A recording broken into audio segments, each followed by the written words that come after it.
Hello friends, welcome to my YouTube channel Anupama. Upcoming episode के update आपके लिए लेकर आई हूँ। वीडियो शुरू करने से पहले मेरी आप लोगों से एक छोटी सी रिक्वेस्ट है, प्लीज वीडियो को हाइप कर देना एंड चैनल को सब्सक्राइब कर देना। Thank you.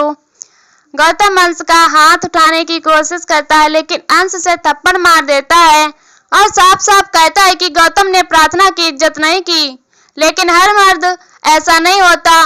वह उसे चेतावनी देता है कि मैं अपने बच्चे और प्रार्थना पर तुम्हारा साया भी नहीं पड़ने दूंगा। सभी हैरान रह जाते हैं। गौतम फिर से कोठारी परिवार को कहता है कि मैं पहले ही जानता था कि अंश और प्रार्थना के बीच कुछ चल रहा है। अब तो अंश खुद इस बच्चे पर हक जता रहा है और शादी की बात भी कर रहा है। गौतम गुस्से में कहता है कि यह बेशरम मेरे बच्चे को अपना बच्चा बोल रहा है। राही फौरन सवाल करती है कि इसका मतलब तुम खुद मान रहे हो कि यह बच्चा तुम्हारा है। गौतम चौंक जाता है। प्रार्थना कहती है कि सच ज्यादा दिनों तक छुप नहीं सकता। अब वह बच्चा मेरा और अंश का है। अंश कहता है कि अब तो आप सबको यकीन हो गया होगा। गौतम तो खुद ही अब वह बात कबूल कर रहा है जिसे अब तक नकारता रहा है। सभी हैरान होते हैं। अंश कहता है कि मोटी वाह को प्रार्थना से माफी मांगनी चाहिए। वह कुछ भी बोल सकती है। वह ऐसे कमीने इंसान पर भरोसा करती है। वह गलत बात बोले तो भी ठीक है, लेकिन हम सच भी नहीं बोल सकते। अंश सबसे माफी मांगता है और कहता है कि प्रार्थना आप सबको बताना चाहती थी, इसीलिए हम यहाँ आए।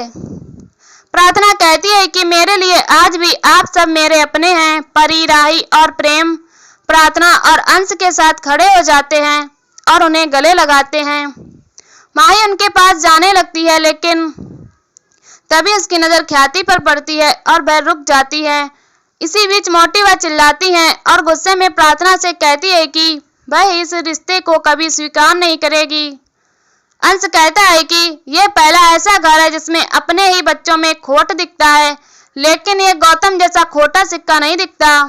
इसके बाद अंश प्रार्थना के साथ वहां से चला जाता है। गौतम आग बबूला हो जाता है और कसमें खाता है कि वह अंश और प्रार्थना की शादी नहीं होने देगा। तभी प्रेम कहता है कि यह बोलने वाले तुम कौन होते हो? तुम्हारा मेरी बहन पर अब क्या अधिकार है? गौतम प्रेम पर चिल्लाता है। प्रेम उसे चुप कराता है और उसे चेतावनी देता है कि अगर तूने मेरी बहन के आसपास भी आने की कोशिश की तो मैं तुझे इतना मारूंगा कि मोटी भाभी तुझे नहीं बचा पाएंगी। इसी बीच ख्याति गुस्से में अनुपमा को पूरे हालात के लिए जिम्मेदार ठहराती हैं। मोटी भाभी हाँ में हाँ मिलाती है और कहती है कि अगर अनुपमा वापस ना आती तो अंश में यह हिम्मत नहीं होती कि वह प्रार्थना से शादी की बात करता। अनुपमा ने ही अंश और प्रार्थना को गुमराह किया है। राही यह सब सुनकर परेशान होती है। दूसरी तरफ अनुपमा की गाड़ी साहे हाउस के पास आकर अटक जाती है। सरिता के पूछने पर ड्राइवर कहता है कि मेन रोड का काम चल रहा है, इसीलिए इधर से आना पड़ा। अनुपमा उस गली को देखकर बेचैन होती है। बाबूजी और किंजल अनुपमा के स्वागत की तैयारी कर रहे होते हैं। अनुपमा की गाड़ी साहे हाउस के सामने ट्रैफिक में फंस जाती है। अनुपमा अंश और प्रार्थना को देखती है और भावुक हो जाती है। अनुपमा गाड़ी के अंदर छुपने की कोशिश करती है लेकिन अंश को उसकी मौजूदगी का एहसास हो जाता है। वह जोर से अनुपमा पुकारता है। अंश गाड़ी में देखता है तो अनुपमा छिपने की कोशिश करती है, लेकिन अंश उसे देखकर रोने लग जाता है। अनुपमा भी अंश को देखकर रोने लग जाती है। अनुपमा को अंश के बचपन की याद आती है। सरिता और बाकी सब उन्हें देखकर हैरान होती हैं। अंश रोते हुए अनुपमा से माफी मांगता है और कहता है कि मैंने आपको नहीं समझा, मुझे माफ कर दीजिए। अनुपमा उसे चुप कराती है। अंश कहता है कि हमने सोचा था कि हम आप पर दबाव नहीं डालेंगे, लेकिन भगवान खुद आपको घर के सामने ले आए हैं। अनुपमा हैरान हो जाती है। अनुपमा को अतीत की बातें याद आती हैं और वह मना कर देती है। अंश से जिद करता है कि वह घर लौट आए, लेकिन अनुपमा मना करती है। अंश अनुपमा को अपनी कसम देता है और कहता है कि अगर आप नहीं आए तो मेरा मरा हुआ मुंह देखोगी। अनुपमा उसे चुप करती है। अंश भावनाओं का सहारा लेता है और कहता है कि कम से कम मेरे लिए चलिए। अंश अनुपमा को गाड़ी से नीचे उतारता है। अंश अनुपमा को घर में लेकर आता है। अनुपमा को अतीत की बातें याद आती हैं। अनुपमा घबराई हुई होती है और झिझकते हुए उसके साथ आती है। अंश उसे घर के दरवाजे तक लेकर आता है और भागकर अंदर की तरफ जाता है। अनुपमा की टीम भी उसके पीछे आती है। अंश घर में आता है और बेहद खुश होकर भगवान को धन्यवाद कहता है। वह घर में सबको आवाज लगाता है और बाहर आने के लिए कहता है। बाबूजी, किंजल, तोसू और प्रार्थना अनुपमा को देखकर बेहद खुश होते हैं। पाखी और लीला हैरान होती हैं। बाबूजी बाहें फैलाकर अनुपमा को अंदर आने के लिए कहते हैं। अनुपमा बेचैन होती है। बाबूजी कहते हैं कि तुम्हारे बिना ये घर बेजान था, तुम्हारे आने से इस घर में जान आ गई है। किंजल और अंश भी अनुपमा को अंदर बुलाते हैं।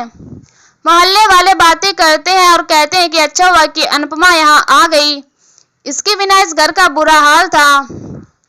एक आदमी जसप्रीत से मनोहर जी के बारे में पूछता है तो वह बताती है कि मनोहर जी को रास्ते में कोई काम था, इसीलिए वह एकेडमी में ही उतर गए। अनुपमा लीला को देखती है और उसे अतीत की कड़वी बातें याद आती हैं। अनुपमा घबरा जाती है। बाबूजी हाथ जोड़कर कहते हैं कि हम तुमसे माफी मांगना चाहते हैं। हम माफी के लायक नहीं हैं, हम गलतियां करते गए तो तुम हमेशा हमें माफ करती रही। बाबूजी रोने लग जाते हैं और कहते हैं कि भले ही तुम हमें माफ करना, लेकिन अपने घर में आ जाओ, ये तुम्हारा ही घर है। अंश भी अनुपमा से घर में आने के लिए अनुरोध करता है। किंजल और प्रार्थना भी अनुरोध करती हैं। तुसु कहता है कि आप सुपरस्टार बन गई हो, आप बाहर खड़े होकर लोगों को फ्री में दर्शन क्यों दे रही हो। बाबूजी कहते हैं कि तुमने पूरे परिवार को संभाला, लेकिन हम तुम्हें नहीं संभाल पाए। जब भी तुम्हें हमारी सबसे ज्यादा जरूरत थी तब हमने तुम्हारा साथ नहीं दिया, लेकिन अब भगवान ने हमें पश्चाताप करने का मौका दिया है। अगर तुम यहाँ नहीं आती तो हम तुम्हारे पास माफी मांगने के लिए आते। अनुपमा मना करती है। इसी बीच जसप्रीत कहती है कि पहले घर छोड़ने के लिए मजबूर किया और अब हाथ जोड़कर वापस बुला रहे हैं, ये फेमस होने का नतीजा है। भारती जसप्रीत को चुप करती है। बाबूजी अनुपमा के पैर पकड़कर उसे अंदर आने के लिए कहते हैं। अनुपमा उन्हें रोकती है। अंश और किंजल भी अनुरोध करते हैं। प्रार्थना कहती है कि मेरे होने वाले बच्चे के लिए अंदर आ जाइए। अनुपमा यह सुनकर हैरान होती है।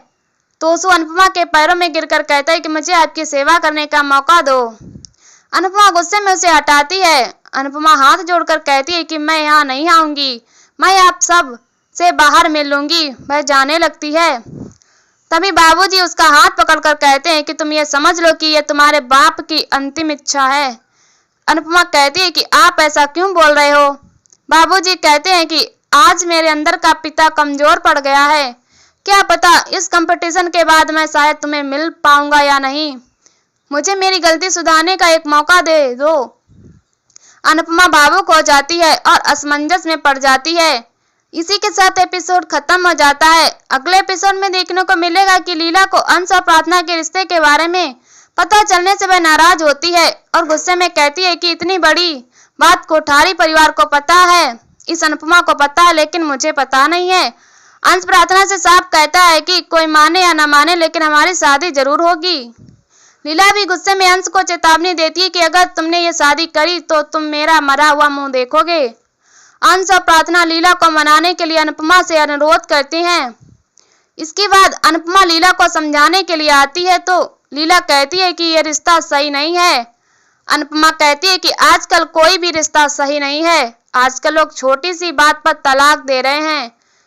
का बेटा खुश रहेगा तो आप खुश रहेंगी और अंश की खुशी प्रार्थना के साथ है, इसीलिए आप सिर्फ अंश की खुशी के बारे में सोचिए। लीला सोच में पड़ जाती है और यहीं पर एपिसोड खत्म हो जाता है। ऐसी वीडियो देखने के लिए हमारे चैनल को सब्सक्राइब करें, वीडियो को हाइप करें और हमें कमेंट में बताओ वीडियो कैसी लगी। तब तक के लिए बाय बाय।